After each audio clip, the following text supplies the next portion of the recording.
What is going on with Rasmus Hojlund? Just 2 goals in 18 matches for Manchester United, £72 million striker. What is the reason behind his terrible form at Manchester United? So there's lots of things we need to go into to work out why Rasmus Hojlund isn't scoring goals for Manchester United. We need to address his weaknesses, his strengths, and the team's weaknesses and strengths around him. We need to look at the whole picture to decide whether this is a Rasmus Hojlund issue or whether this is a Manchester United issue. If we want to get back to the point where we're scoring lots of goals, winning lots of games, regardless of who is in that number 9 position, they need to be scoring goals. Let's have a look at why Rasmus is currently not scoring for Manchester United.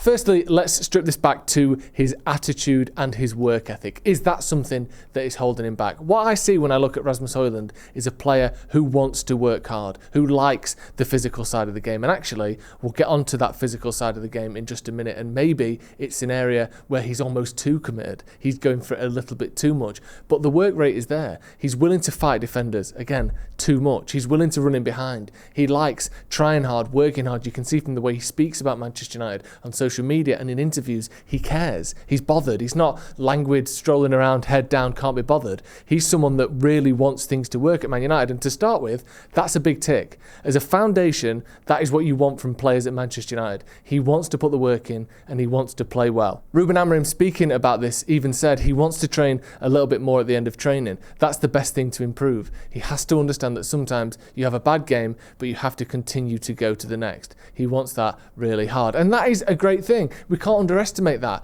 In an era at Manchester United where effort and work rate is something that we can constantly question a lot of United's players about, that's not something that personally I would call Rasmus Hojlund into question for. And I think as a foundation for a footballer, that's exactly what I want. He wants to be at Man United and he wants to work hard. And crucially, his manager thinks that he does as well. So from there then, what are the problems? What's getting in his way that stops this guy who is talented, who works hard, who wants to work hard, from being a success right now at Manchester United? Let's look at where he plays, because that is a crucial thing for a number 9. Where does he pick up the ball? What chance does he have of scoring based on where he gets the ball? Now, we almost have 2 Rasmus Hojlunds, and it's perfect to analyse what's going wrong, because we have the European Rasmus Hojlund that was one of the top goal scorers in the Champions League last season, and the one that is currently one of the top goal scorers in the Europa League this season, and we have the Premier League Rasmus Hojlund, the one that, aside from a 7-game period, he has barely scored a goal in that competition in his 18 months at Manchester United. We can look at the differences of his output and how Manchester United play in those 2 competitions to work out what is going wrong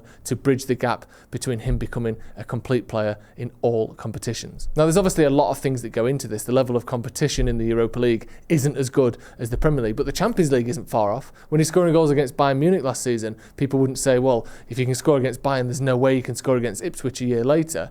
It's a different style of play, and Manchester United play differently in these competitions. Look at Rasmus Hojlund's heat map in the Europa League this season. You can see there, yes, he picks the ball up in many different areas. You see a strong band just outside the 18-yard box there, where he turns and holds the ball up. Then you see the biggest and strongest red touch map is inside the 18-yard box, almost bang on the penalty spot. That's where he gets the ball, and that's why he's had good success. That's why he's had a good conversion rate. He's taking more shots. He's doing better in that competition. Looking at the Premier League now, first of all, it is an absolute mess. It's all over the place. He's expected to run all around the pitch. You see that strong red cluster in the centre circle there? That's probably from taking kickoffs. And then again, the red outside and between the halfway line and the 18-yard box. This is where he does his work in the Premier League. And part of that is because Man United can't get the ball out in the Premier League. We don't know how to keep the ball in the opposition third. And this is a real issue when it comes to controlling games. This is where you take Rasmus Hojlund out of it. Whoever you've got running those lines, whoever you've got in those positions, they can't score from there. They're not going to, no striker in the world scores 30 goals a season between the 18-yard box and the halfway line. It doesn't happen. You have to get your striker on the ball in the box. And part of that is his own fault, and we're going to look at his movement. But another part of it is how Man United get the ball in those areas, regardless of Rasmus Hojlund. Ruben Amorim said in a recent quote, he said, "We've had a lack of goals for a long time, and because we don't spend a lot of time with the ball in the last third during games." And those heat maps for Hojlund indicate that perfectly. He's touching the ball most of the time in the middle third of the pitch. that you're not going to score goals. You cannot be a top goal scorer with that being the case. Here's a few stats around Rasmus Hojlund. Manchester United have failed to create a chance for Hojlund in the last 160 minutes of Premier League football. He had 0 shots in a Premier League game for the 7th time in 13 starts this season against Crystal Palace. He's had 12 shots in total in the Premier League this season.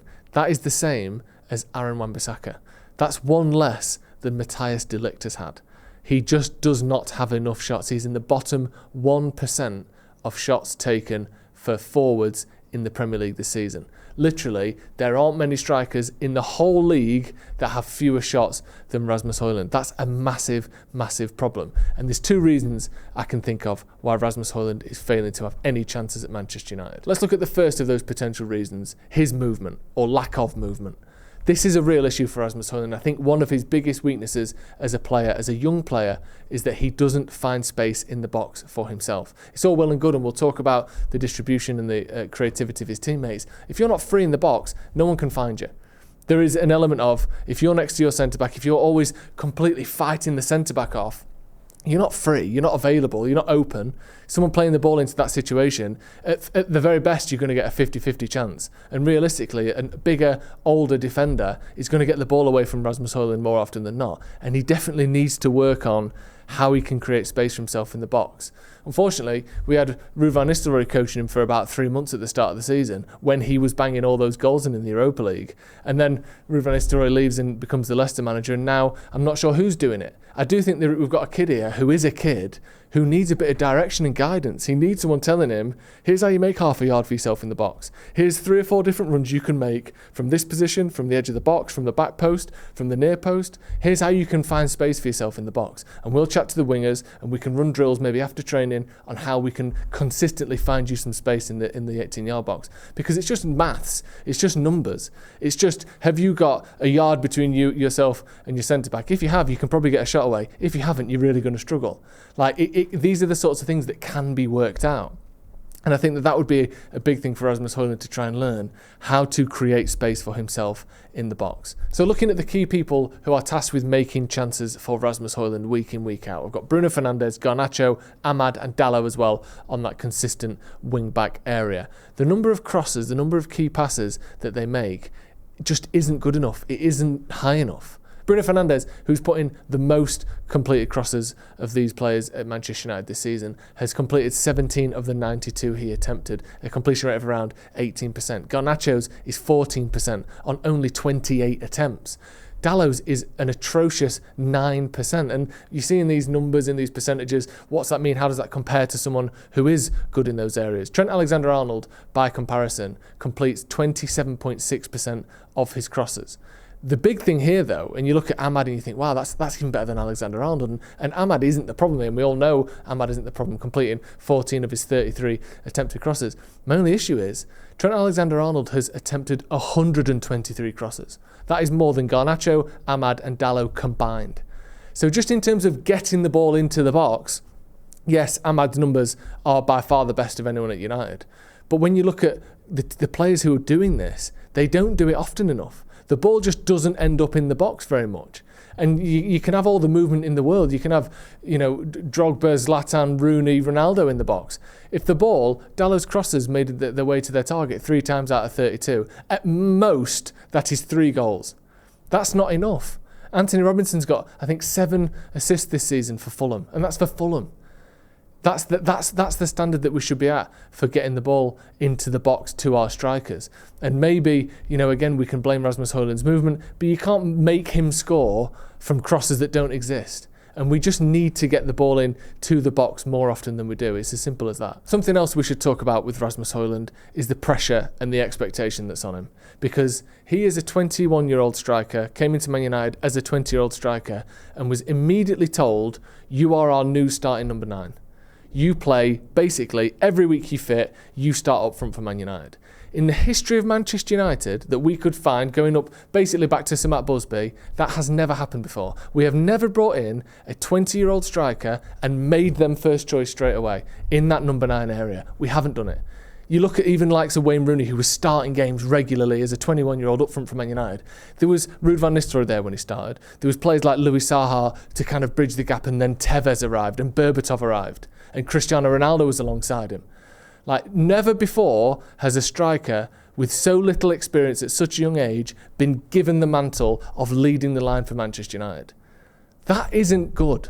And that is not his fault. And whether he's good enough for Man United or he isn't, we might never know now. That's the sad thing about all of this. We might have a player on our hands that if he'd been brought in the right way, if he'd been brought in with other players, Harry Kane's the one that always gets mentioned because we were linked with both of them in the summer that we got Hojlund. If he was brought in like that, he might be a sort of very highly regarded second choice striker who plays 25, 35 games a season, gets you 15 goals in those appearances and looks like one of the most promising young talents in Europe. And instead, he's a player that people are hounding out, that people have decided just isn't good enough.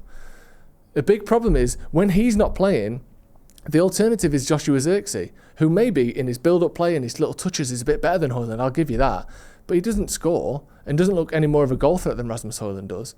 So you've either got someone who can't score or you bring someone else in who can't score, and that is not going to be an environment where United are going to get the best out of these young players. Part of wasting money isn't just Rasmus Hojlund wasn't worth 70 million. It's you've spent 70 million and put it in a framework that cannot handle him. Manchester United were not ready for a 20-year-old inexperienced striker to be our leading number 9. It isn't right. So you're setting him up for failure. And the expectation of come in and make it work, and if you don't, you're shocking and we never should have bought you. I just don't think that's fair personally. And there's a lot of criticisms you can have of Rasmus Hojlund. And I do think we've said before, the positioning isn't there. He spends too much time fighting off centre-backs. He just wants to, police motorcycle display team with a big pyramid of centre-backs on his shoulders. That's not going to win you matches and get you goals. But he's also been put into an environment that no other Manchester United player has ever been put into before. No one around you scores any goals, you're a 20-year-old kid, and you've got to lead the line. I just think that's unfair. So what are the solutions here? We can talk about whose fault it is. Is it Rasmus's? Is it his team's? Is it a little bit of everyone? Is he good enough? Is he not? Regardless of what you think, United need goals. And ideally, getting the best out of a person we've already spent 60 odd million on before add-ons, that's probably a decent way to do it. Well, I think there's a few different ways we can sort that. First of all, we need to learn this new system. And Ruben Amorim has been here for 3 months now, and he's finding it difficult to implement his new style clearly. He's not getting enough training sessions between all the midweek and weekend games. But that doesn't mean that players can't take a little bit of responsibility themselves. Your striker isn't going to score goals if he doesn't get the ball, if he doesn't get touches, if you don't get the ball into the box. And again, we've looked at, yes, maybe he doesn't find enough space for himself, but our attacking midfielders and fullbacks just don't get the ball in the box enough. The raw numbers tell us that. The raw numbers tell us we don't play the ball into the box often enough. Regardless of who's up front, they're not going to score 40 goals a season when there's been 3 crosses completed by your wing-back in a 5-at-the-back system. So that's one thing. The players around him do need to supply him more. The next thing is maybe a little bit of coaching, or even better than that, let's bring in a slightly more experienced striker. And maybe some people will look at that and go, you're pushing him out. It's a backward step for Hojlund. He's United's starting striker at the minute. If you bring in a 30-year-old or a 27-year-old or a Victor Gyökeres type player, you're basically admitting Hojlund isn't good enough to start for Man United. Well, maybe he isn't right now. But by the time he's Victor Gyökeres' age, in 6 years' time, let's not forget, maybe then he will be, when Gyökeres is into his 30s and can't do it anymore, or whoever it may be that comes in and maybe they're pushing 30 or beyond. Hojlund's still only going to be 25, 26. You've still got a player for the future here. He could be at United for another 13 years if he can get going in front of goal. Like, we have to remember where he is at in his career, and not every striker in the world is world class at 21. In fact, most of them aren't. Almost none of them are. You have these handful of generational players like Wayne Rooney or Erling Haaland or Kylian Mbappe who are hitting those world-class heights in their early 20s. Look at players like Didier Drogba, Harry Kane, Mo Salah, Jamie Vardy even. None of these players were the best in the world at 21, or even close. I think Harry Kane was on loan in the Championship when he was 21. Mo Salah had just been sold by Chelsea for not being good enough when he was Hojlund's age, and now he's one of the greatest wingers in Premier League history. It's not uncommon for very good players to sort of take to their mid-20s to become those great players, and I think that to turn our back on Rasmus Hojlund now, after the situation we put him in, isn't a good idea. And also, if we're being really brutal, what would we get if we sold him? He's a player that's come in, he's been all right for a couple of years. What are you going to get? 30 million for him? 35 million? 40 million at a push? losing profit, losing money on him. I just think for the money that we'd lose, we might as well try and get the best out of this guy, give him the environment to succeed, because he's not bad. He's obviously decent. You score goals against Bayern Munich. You score 6 goals in 7 games in the Premier League. You can obviously do it. We just need to create an environment where we get the best out of him. And ideally, he improves a little bit as well. So the question is, should Amorim stick with him? Should Joshua Zirkzee play ahead of him? Should we try and bring someone in January? Personally, I think whether it is Zirkzee or Hojlund, they need more support. And we need the ball being played to them in those areas more often. And yeah, we probably do need a more experienced striker to come in and score goals right now. Someone who's used to scoring goals. Not some kid that is basically starting his career out in Atalanta and now he comes in to be United's starting number 9. And that, for me, wouldn't even be a negative on Zirkzee or Hojlund or whoever it may be. That, for me, is just a sensible way of running a football club. Give your players the best chance to succeed. And I think hopefully, at least we'll know then. At least we'll know if Hojlund's good enough. At the minute, you could stick many, many good strikers up front for Man United. And if they're not being passed to, they're not going to score. We need to try and find out what Hojlund's level is and how much he can actually improve with the right service and with the right team around him. Get your thoughts in on Rasmus Hojlund in the comments below. Why isn't he scoring goals? Is it just his fault? Is it the team's fault? And have Man United, I don't want to say sabotaged him, but basically put him in a situation where he was always going to really struggle to succeed? Do United need to move on from Rasmus Hojlund? Get your thoughts in the comments below. Do hit subscribe to the channel if you haven't already, and we'll see you in a bit.